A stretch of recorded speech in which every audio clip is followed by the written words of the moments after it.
وہ سانپ ہم نے ہی پال رکھا ہے اپنی آسانی میں۔ اس زہر کا دریاب اب ڈھونڈنا ہوگا جو پھیلتا جا رہا ہے ہمارے سینوں میں۔ لوگ اسی کو ہی جمہوریت سمجھتے ہیں کہ رہے اقتدار ان کے اپنے جانشینوں میں۔ یہی وقت ہے اٹھو خدا کے لیے، یہی وقت ہے اٹھو خدا کے لیے، کہاں تک کھڑے رہو گے ان تماش بینوں میں۔ میری طرف سے آئے ہوئے میرے تمام معزز MNRTS کے دوست اور خاص طور پر ہمارے جو مراٹھی مکس ہے، ہم نے دعوت کو کافی لوگوں کو دی تھی، تقریباً جتنے بھی ہمارے مراٹھی مکس کے لوگ ہیں، ایکٹیوسٹ تھے، بشپ صاحب بھی تھے، انہوں نے مدد کی ہے۔ لیکن پھر بھی میں سمجھتا ہوں کہ آپ لوگ آئے ہیں تو آپ کا ویلکم، سواگت، بہت شکریہ۔ دراصل آج ہم جس مقصد کے لیے UMC یونائٹڈ مائنارٹی کانفرنس کے سلسلے میں یہاں بیٹھے ہیں، تو میں یہ بتانا چاہتا ہوں آج جس ٹاپک پہ یا جن مسئلوں پہ بات کریں گے، یعنی ہمارے ملک کے اندر جو اس وقت مسائل ہیں جن کی وجہ سے ہم آج در بدر ہیں، اور اس کا تازہ واقعہ آپ کے سامنے جڑا ہوا واقعہ ہے کہ جو کیس کمزور ہو۔ کیونکہ جب بھی ہم کسی ایک بیانیے پہ نہیں چلتے تو میں سمجھتا ہوں کہ اسی طرح یوحنا واد سے لے کے جڑا والے واقعے تک ہم کبھی بھی کامیاب ہو نہیں سکتے۔ آج کی ہماری یہ جو کوشش ہے وہ یہ ہے کہ ہم اپنی قوم کو یہ پیغام دے سکیں کہ جب تک ہم یونائٹ نہیں ہوں گے، ایک نہیں ہوں گے، ہمارا بیانیہ ایک نہیں ہوگا، میرا نہیں خیال کہ ہم ملک کو، اس ملک میں قوموں کے ساتھ نظر کر سکتے ہیں۔ اور اس کا سب سے جو بڑا میں سمجھتا ہوں کوز ہے اس وقت، وہ اس ملک کا نظام ہے، سسٹم ہے، یعنی مخلوط سسٹم جو ہے۔ مخلوط سسٹم نے ہماری قوم کا بیڑا غرق تو کیا ہی ہے، لیکن ہماری برادری کو بھی کش کر کے رکھ دیا ہے۔ ہمارے معاشی، اقتصادی اور سماجی ہر طرح سے جس طرح وہ ڈیوائڈ رول آپ نے سنا ہے، تو اس سسٹم نے ہمیں ڈیوائڈ کر رکھا ہے۔ ہم چاہتے ہیں کہ اس معاشرے میں، اس پاکستانی معاشرے میں ہماری عزت ہو، اور ہمارا مشترکہ بیانیہ بھی یہی ہے کہ اقلیتوں کو عزت دو۔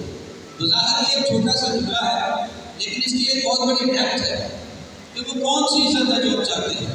مثال کے طور پر ہمیں انصاف مہیا کیا جائے مساوی حقوق کے ساتھ، مذہبی آزادی بغیر ڈر اور خوف کے ساتھ، معاشی استحکام جو ہے وہ ہونا چاہیے اس قوم میں۔ تو یہ وہ چیزیں ہیں جو اس عزت کے اندر شامل ہیں۔ تو میں سمجھتا ہوں کہ جب تک ہم ان ساری چیزوں کو نہیں دیکھیں گے، ان چیزوں کو سمجھیں گے، جس طرح تھوڑی دیر پہلے پارٹی کا تعارف ہوا، تو میرے لیے یہ بڑے فخر کی بات ہے کہ 76 سالوں میں کم از کم ہم اس بات کے اندر تو کامیاب ہوئے کہ کوئی پارٹی جو ہے وہ پورے ملک کی پارٹی ہے، اور وہ آپ کے سامنے مراٹھی پیپلز الائنس ہے۔ اور ہم نے یہ کوشش کی ہے کہ پورے ملک کے اندر اپنے اس پیغام کو جو ہے وہ آگے ڈلیور کیا جائے، اور یہ پلیٹ فارم ہم نے مہیا کیا ہے۔ اس کے لیے ہمارے ساتھ اوورسیز سے ہمارے دوست ہیں جو بہت زیادہ کام کر رہے ہیں، اور وہ انٹرنیشنل سطح پہ جو ہے وہ ہمارے ساتھ لوگ اس وقت جڑے ہوئے ہیں۔ دنیا کے حالات اس وقت ہمارے سامنے ہیں، جس طرح اسرائیل فلسطین کی جنگ ہے، تو میں سمجھتا ہوں کہ دنیا میں کبھی بھی کوئی ہسٹری اٹھا کے دیکھ لیں، کبھی بھی کوئی مسئلہ جنگ سے حل ہوا نہیں۔ پیشن گوئی کے مطابق جیوز، کرسچن اور مسلم سارے اس بات پہ یقین رکھتے ہیں کہ جو تیسری ہیکل ہے وہ مذاکرات کے ذریعے بنے گی۔ جب ہم اس پہ ایمان رکھتے ہیں تو پھر ہمیں اس پہ ایمان رکھتے ہیں تو ابھی بھی ہم اس پلیٹ فارم سے ان تمام قوتوں کو، انٹرنیشنل قوتوں کو، یونائٹڈ نیشن ہے، OIC ہے، اور جتنے بھی اس وقت ملکوں کے سربراہان ہیں، ان سے یہ درخواست کرتے ہیں کہ وہ اس جنگ کو رکوائیں۔ مراٹھی پیپل الائنس مشترکہ طور پہ آپ لوگوں کی طرف سے آپ کی ترجمانی کرتے ہوئے یہ ایک مطالبہ کرتی ہے کہ اس جنگ کو رکوایا جائے، کیونکہ دونوں طرف جانیں جو ہے انسانوں کی ضائع ہو رہی ہے۔ تو میں بات کر رہا تھا کہ سسٹم کے اندر اس وقت جو سسٹم پایا جائے وہ مخلوط سسٹم ہے، اور مخلوط سسٹم کے اندر کبھی بھی اگر آپ یہ سوچیں کہ آپ اکٹھے ہو کے بیٹھ جائیں گے، یہ بہت مشکل چیز ہے، کیونکہ اس وقت ہمارے ملک میں جتنی پارٹیاں ہیں اتنے ہمارے قوم کے گروپ ہیں، اتنے ہمارے لیڈر ہیں،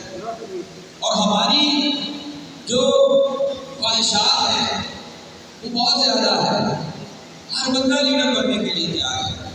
لیکن میں کہتا ہوں کہ وقت ہے آپ لیڈر بنیں، آپ ووٹ دیں جس کو دینا ہے، لیکن کم از کم سپورٹ تو اپنی قوم کو کریں۔ اس وقت ہمارا مسئلہ پارٹیوں کا مسئلہ نہیں ہے، اور نہ ہی یہ مسئلہ ہے کہ ہم نے ووٹ کس کو دینا ہے۔